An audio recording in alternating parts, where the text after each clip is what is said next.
Good morning class, good morning all of you. आज हम लोग बात करेंगे मध्यकालीन विदेशी यात्री इब्न बतूता एवं उनका यात्रा वृतांत। मध्यकालीन विदेशी यात्री इब्न बतूता एवं उनका यात्रा वृतांत, किताबुल रहला।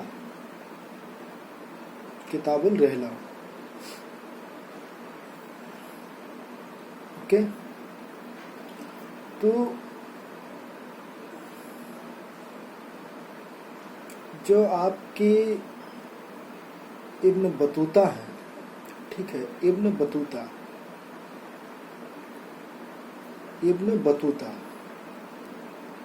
इनकी जो प्रमुख कृति है, इब्न बतूता इनकी जो प्रमुख कृति है वह है किताबुल रहला। इसी कृति के कारण ये प्रमुख रूप से जाने जाते हैं। ठीक है, इनका जो भारत आगमन है वह जब दिल्ली सुल्तनत का सुल्तान मोहम्मद बिन तुगलक दिल्ली पर शासन कर रहा होता है, उसी समय इब्न बतूता का भारत आगमन होता है 1333 ईस्वी में।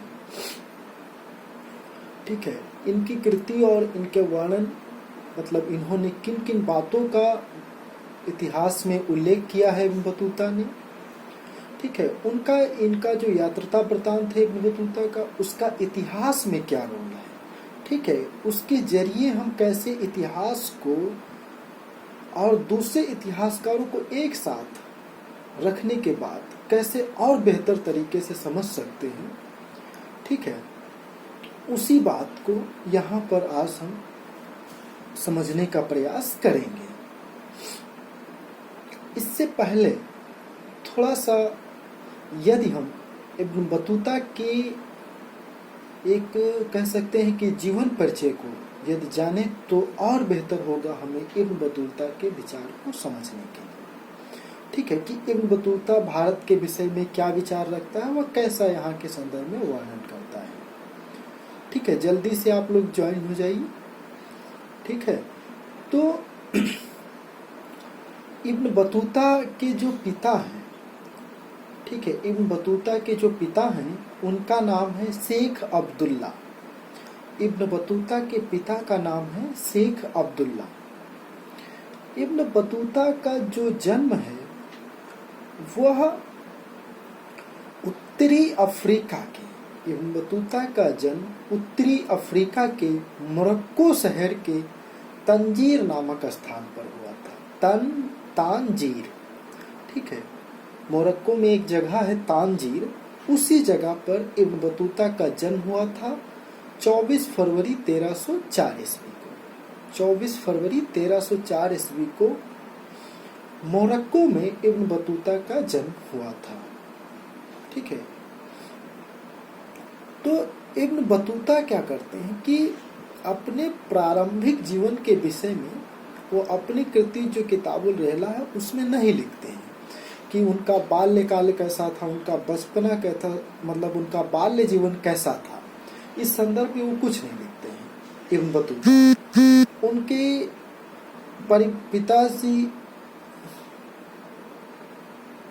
उनके पिताजी क्या कार्य करते थे, ठीक है, इस बारे में भी वो बात नहीं करते हैं। हालांकि वह एक बात जरूर लिखते हैं इब्न बतूता एक बात जरूर लिखते हैं। वो कहते हैं कि जो मेरे खानदान के लोग हैं, जो मेरे परिवार के लोग हैं, इब्न बतूता लिखते हैं कि जो मेरे खानदान के लोग हैं, जो मेरे परिवार के लोग हैं, वह काजी का कार्य करते हैं, मतलब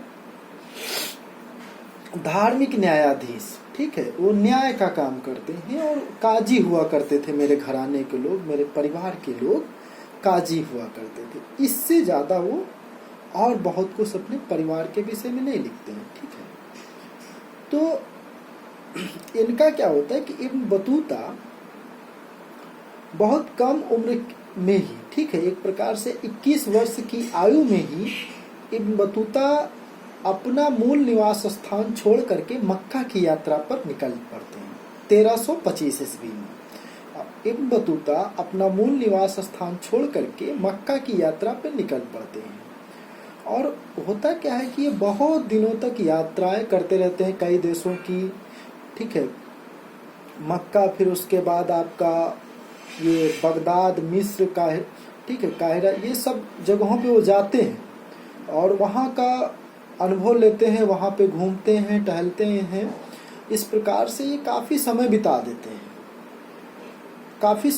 देते हैं और इनका आगमन फिर जो है भारत में कब होता है, वह 1333 ईस्वी में सिंध में भारत इनका आगमन होता है। जो सिंध क्षेत्र है भारत का, वहाँ पर इनका आगमन होता है। तो जब इनका आगमन होता है, मतलब एक 1325 ईस्वी में निकले थे यात्रा पर, और यात्रा करते करते करते 1333 ईस्वी में भारत आते हैं सिंध में। तो जब भारत में सिंध नामक स्थान पर आते हैं, ठीक है, उस क्षेत्र में आते हैं, तो वहाँ पर क्या होता है कि मोहम्मद बिन तुगलक के सीमा है, ठीक है, मोहम्मद बिन तुगलक का शासन है उस समय। तो वहाँ पर कुछ अधिकारी शासन कर रहे, मतलब कुछ अधिकारी की ड्यूटी लगी हुई थी, तो वो उस क्षेत्र का कार्यभार देख रहे थे। तो उन्होंने इतला किया, मतलब उनके जो अधिकारी थे मोहम्मद बिन तुगलक के, उन्होंने इतला किया दिल्ली को कि, हाँ, कोई पूछ रहा है क्या कुछ? ठीक है, बाद में पूछिएगा आप लोग। तो उन्होंने इतला किया मोहम्मद बिन तुगलक को दिल्ली में। तो जब दिल्ली में उनको इतला किया कि एक यात्री है और वो भारत आना चाहता है, भारत के अंदर प्रवेश करना चाहता है, तो मोहम्मद बिन तुगलक क्या करता कि विदेशियों को बहुत सम्मान करता था, ठीक है, विदेशी यात्रियों का इस प्रकार से कहते हैं कि वो बहुत सम्मान करता था, अमीरों का सम्मान करता था, पढ़े लिखे लोगों का सम्मान करता था, सूफियों का सम्मान करता था, जैनियों का सम्मान करता था, ठीक है। इस प्रकार से उसने मोहम्मद बिन तुगलक ने कहा कि उसे दिल्ली आने दो, उसे जो है आने दो इधर। तो होता क्या है कि जब वो दिल्ली आता है तो उसका यहाँ पर स्वागत भी होता है, और बहुत ही जल्दी, मतलब ज़्यादा समय नहीं लगाते हुए 1333-34 में ही मोहम्मद जो इब्न बतूता है उसको एक काजी के पद पर नियुक्त कर दिया जाता है, और यह इस पद पर करीब लगभग 9 वर्षों तक बना रहता है। इब्न बतूता दिल्ली का काजी नियुक्त कर देते हैं मोहम्मद बिन तुगलक इसे, तो ये काजी के पद पर लगभग 9 वर्षों तक बना रहता है। फिर इसी बीच क्या होता है कि कुछ बातों को लेकर के मनमुटाव भी हो जाता है मोहम्मद बिन तुगलक और इब्न बतूता को लेकर के। तो ये कुछ समय के लिए पद से हटेगा, लेकिन फिर पद प्राप्त कर लेता है और सुल्तान का विश्वास प्राप्त कर लेता है। तो होता क्या है कि 1342 में जो उस समय चीन का सम्राट है तोमर तिगुन, जो उस समय चीन का सम्राट है तोमर तिगुन, तो जो तोमर तिगुन है उसके दरबार में राजदूत के रूप में जो मोहम्मद बिन तुगलक है इब्न बतूता को भेजते हैं कि आप जाओ कुछ उपहार लेकर के चीन सम्राट के दरबार में कुछ उपहार लेकर के जाओ। तो ये क्या करते हैं कि ये भाई साहब जा रहे होते हैं इब्न बतूता, सुल्तान का आदेश है तो ये चल दिए अपना चीन के सम्राट के दरबार के लिए। लेकिन जब हुआ कि जहाज से जैसे ही कालीकट की तरफ से बढ़े, वहीं पर इनका जहाज दुर्घटनाग्रस्त हो गया। इनका जो जहाज है वो दुर्घटनाग्रस्त हो गया, और होता क्या है कि उसमें जो भी लोग सवार होते हैं सब लगभग मर भी जाते हैं।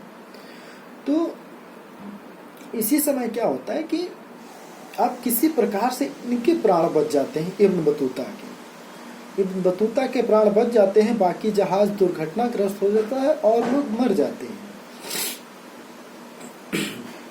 तो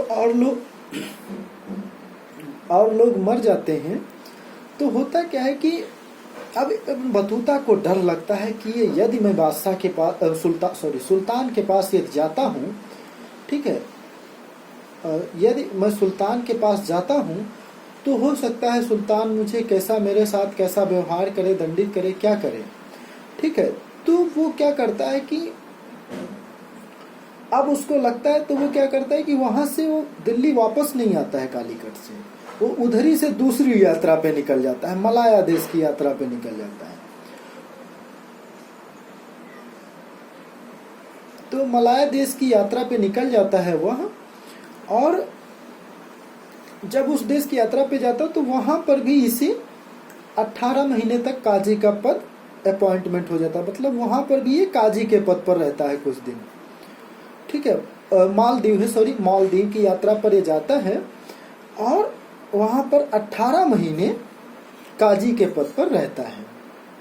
फिर क्या करता है कि वहां से फिर ये कई देशों की यात्राएं करता रहता है, इधर उधर टहलता रहता है, और धीरे धीरे फिर ये अपने मूल निवास स्थान तांजीर पहुंचता है 1349 ईस्वी में, वहां पहुंचता है। फिर उसके बाद ये क्या करता है, फिर विदेश यात्रा पर निकल पड़ता है। फिर ये 1353 में अपने देश पहुंचेगा, और जब पहुंचेगा तो क्या करता है, ये यात्रा जो अपना घूमा टहला, सारे देशों का भ्रमण किया, इधर उधर बहुत सा मस्ती किया इसने। इसके विषय में कहते हैं कि इब्न बतूता से पहले कोई भी विदेशी यात्री जो भारत आए इतनी ज्यादा यात्राएं नहीं की थी जितनी कि इब्न बतूता ने की, ठीक है। इब्न बतूता पहला ऐसा विदेशी यात्री है भारत आने वाला जिसने सबसे ज्यादा यात्राएं की, ठीक है। इब्न बतूता तक के, इब्न बतूता के बाद की बात नहीं, इब्न बतूता से पहले की बात है। तो ये इस प्रकार से बहुत ज्यादा यात्राएं की, 7000 कुछ ऐसे मील करके लिखा हुआ डाटा। तो इतनी ज्यादा यात्राएं की इब्न बतूता ने, तो कहते हैं कि बहुत से देशों का इसने भ्रमण किया, तो इसके पास बहुत सा अनुभव था। और ये जो अपना यात्रा वृतांत लिखता है उसमें तुलनात्मक देशों का अध्ययन प्रस्तुत भी करता है, ठीक है, भारत का दूसरे देशों के साथ तुलना करना, इस तरीके से चीजों को देखता है। तो इब्न बतूता ने क्या किया कि जब 1353 में अपने देश पुनः गए, तो ये क्या हुआ कि इन्होंने क्या काम किया कि ठीक है, अब वो गाथा जो इन्होंने देशों में, जैसे आप भी कहीं किसी देश की यात्रा पे चले जाएं, ठीक है, या आप छोटे मोटे किसी शहर में जाते हैं, मान लीजिए पटना से आप दिल्ली आए, तो आप बताएंगे ना कि जब दिल्ली से वापस लौट के जाएंगे तो आप बताएंगे कि दिल्ली में क्या क्या था, वहाँ पर कुतुब मीनार है, वहाँ पे अलाई दरवाजा तो कुतुब मीनार है, ठीक है, जामा मस्जिद है, लाल किला है, वगैरह वगैरह सारी चीजें हैं। तो आप आकर के अपने लोगों को अपने गांव में बताते हैं, ठीक है, एक कौतूहल का विषय हो जाता है लोगों के विषय में जानने का भी, कि भाई बताओ ना वहाँ गोवा में कैसा क्या था, बॉम्बे में क्या था, इस तरीके से। तो इब्न बतूता भी जब अपने वहाँ पहुंचे तो लोगों ने पूछा इनसे, और इन्होंने चर्चा भी किया कि मैं इस देश गया, वहाँ गया, ये इन चीजों को देखा। लेकिन बात क्या हुआ कि इब्न बतूता इतनी यात्रा कर चुके थे कि किसी को विश्वास ही नहीं हो रहा था। जब इन्होंने बताना स्टार्ट किया तो लोगों को विश्वास नहीं हुआ, तो नहीं विश्वास हुआ। लेकिन वहाँ के जो सुल्तान थे अफ्रीका के, ठीक है, उस समय, तो उन्होंने इब्न बतूता के क्या क्या कह सकते हैं, जो मोरक्को के सुल्तान थे उस समय, उन्होंने इनको प्रोत्साहित किया इब्न बतूता को। जो मोरक्को के सुल्तान थे अबू इन आन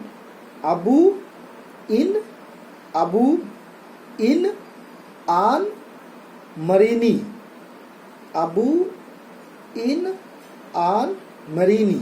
तो ये जो मोरक्को के सुल्तान थे, इन्होंने इब्न बतूता को प्रोत्साहित किया और इनका स्वागत किया। कहा कि जो उस समय इनके सचिव थे सुल्तान के, उनसे कहा कि आप जो है इब्न बतूता जो बोल रहा है उसको लिपिबद्ध करिए। उन्होंने कहा कि इब्न बतूता जो बोल रहा है उसको आप लिपिबद्ध करिए, लेकिन एक शर्त के साथ आपको लिपिबद्ध करना है कि जो इब्न बतूता बोल रहा है, सचिव को यह कार्य सौंपा गया, जो इब्न बतूता बोल रहा है उसको आप लिपिबद्ध करिए, लेकिन उसमें जो है किसी परिवार प्रकार का ज्यादा परिवर्तन नहीं होने पाए। ठीक है, मतलब जैसा जैसा इब्न बतूता बोलता है वैसे वैसे ही लिखना है, उसमें ज्यादा अंतर ना आने पाए। तो इस तरीके से जब इब्न बतूता सुल्तान ने बोला तो सुल्तान की अब लोग तो सुने या अनदेखा कर दें वो तो चल जाएगा, लेकिन जब कोई सुल्तान किसी चीज को आदेश देता है किसी काम करने को लिए तो उनके अधिकारी कैसे उसको नजरअंदाज कर सकते हैं। तो ऐसे में जो सचिव थे उस समय सुल्तान के दरबार में मोरक्को के, तो उन्होंने इब्न बतूता बोलते गए और उन्होंने लिखना स्टार्ट किया। ठीक है, तो उन लोगों ने लिखा और यह कार्य 1355-56 ईस्वी में कंप्लीट हुआ। तो यह भी सवाल आता है कि इब्न बतूता ने जो अपनी किताब किताबुल रहला लिखी आखिर वो कहाँ पर लिखी। तो अब तो आपको क्लियर हो गया कि वो अफ्रीका अर्थात मोरक्को में लिखी गई। ठीक है, जो उस समय उत्तरी अफ्रीका था, तो वहां पर लिखी गई। तो इस तरीके से इब्न बतूता की जो किताब है वो 1355-56 में कंप्लीट हुई। ठीक है, इसको संपादित भी हुई ऐसा बोलते हैं। तो अब इब्न बतूता के विषय में कहा जाता है कि इब्न बतूता को आखिर इतनी घटनाएं कैसे याद थी, इतने देशों का भ्रमण किया कैसे याद थी, और उसने कुछ लिखा भी नहीं। तो इतिहासकार इस विषय में एक मत नहीं है। ठीक है, वो कहते हैं कि यदि इब्न बतूता ने उनके पास यदि क्या कह सकते हैं कोई स्रोत यदि उन्होंने पहले से लिख नहीं रखा होता तो वह इतना सटीक तिथियों की जानकारी नहीं दे पाते। वो जिन तिथियों की बात कर रहे हैं बहुत सी, यदि अगर उन्होंने कुछ लेखा जोखा अपने पास नहीं रखा होता तो वह ऐसा वर्णन तिथियों का क्रमागत वर्णन या सही तिथियां नहीं दे पाते। ठीक है, क्योंकि जो इब्न बतूता वो किसी जो या कृति इनकी लिखी जा रही है किताबुल रहला, ठीक है, जो रहला है इनका अर्थात भारत का जो यात्रा वृत्तांत जिसमें लिख रहे हैं ये किताबुल रहला में, तो उसमें क्या है कि ये बताते हैं कि इन्होंने किसी, इनके विषय में कहा जाता है इब्न बतूता कि इन्होंने किसी ऐतिहासिक कृति का भी उल्लेख नहीं किया, जैसे कि इससे पहले मिनहाजुल सिराज हैं आपके, जियाउद्दीन बर्नी हैं, ठीक है, और हसन निजामी हैं। तो ये जो कृतियां थी इन लोगों के विषय में ये नहीं लिखते हैं इब्न बतूता। तो अब इनके अध्ययन का और दूसरा क्या स्रोत बताते हैं, वो कहते हैं कि इनका जो किताबुल रहला लिखे उसका स्रोत इनका व्यक्तिगत अनुभव है, जो इन्होंने देखा समझा उसी का वर्णन किया, उसी को लिखवाया।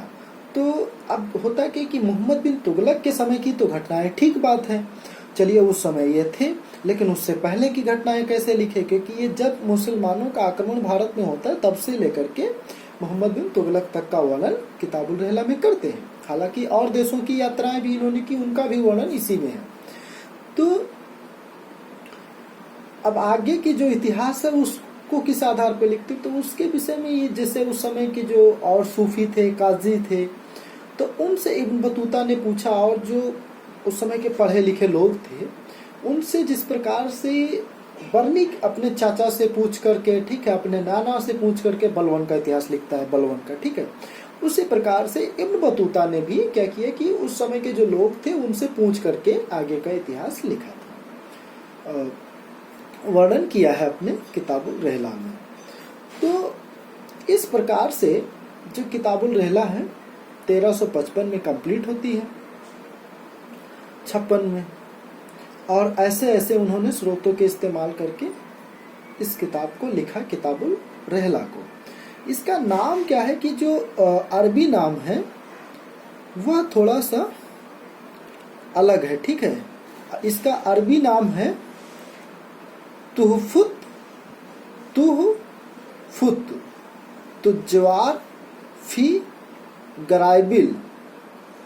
गराइबिल अमसार व अजाइबुल अफसार, यह रहला, ठीक है।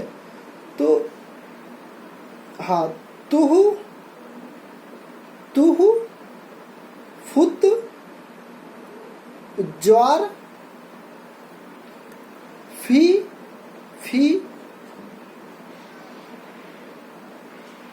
गराई बिल अमसार, अमसार व अजाई बुल, अजाई बुल अफसार, अफसार या रहला। क्लियर? तो ये इनकी किताब का मूल अरबी नाम है। ये इनकी किताब का मूल अरबी नाम है। ठीक है। तो जो किताबुल रहला लिखी गई यह मूलतः अरबी भाषा में लिखी गई। बाद में इसके बहुत से अनुवाद हुए। ठीक है, तो वो महत्वपूर्ण नहीं। तो ये ध्यान रखना कि ये किस मूल भाषा में है, तो वो अरबी भाषा में है। इनका जो मूल नाम है, जो इनका इब्न बतूता का, वो है इब्न बतूता का मूल नाम अबू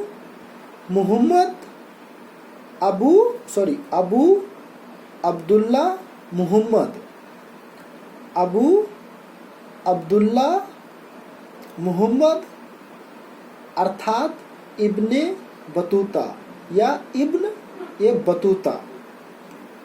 क्लियर? मूल नाम याद रखिए, अबू अब्दुल्ला मुहम्मद, अबू अब्दुल्ला मुहम्मद। तो ये नाम याद रखिए। जो इब्न बतूता है, यह क्या है कि इनका जो है मूल नाम नहीं है, ये इनके कुल का नाम है। इनके जो वंश में जैसे लोग पुकारते थे उससे जुड़ा हुआ नाम है। तो इनको इब्न बतूता के नाम से ही सभी लोग जानते हैं, इसी नाम से इनको पुकारा गया, इब्न बतूता को। इब्न बतूता को इनकी जो मृत्यु है वह 1377 में हुई। ठीक है, इनकी जो मृत्यु है 1377 से 78 ईस्वी में हुई, लगभग 73 वर्ष की आयु में। तो इस प्रकार से ये संक्षिप्त जीवन परिचय जो किताबुल रहला से ही जुड़ी हुई जानकारी के आधार पर मिलता है इब्न बतूता के विषय में। क्लियर? अब बात आती कि इब्न बतूता ने और क्या क्या चीजें किताबुल रहला में लिखी हैं जो हमारे लिए महत्वपूर्ण और इतिहास के लिए भी महत्वपूर्ण है। ठीक है, तो एक इतिहासकार हैं डॉक्टर मेहंदी हुसैन। एक इतिहासकार हैं डॉक्टर मेहंदी हुसैन। तो डॉक्टर जो मेहंदी हुसैन हैं, उनकी किताब है लाइफ। जो डॉक्टर मेहंदी हुसैन है, उनकी किताब है लाइफ एंड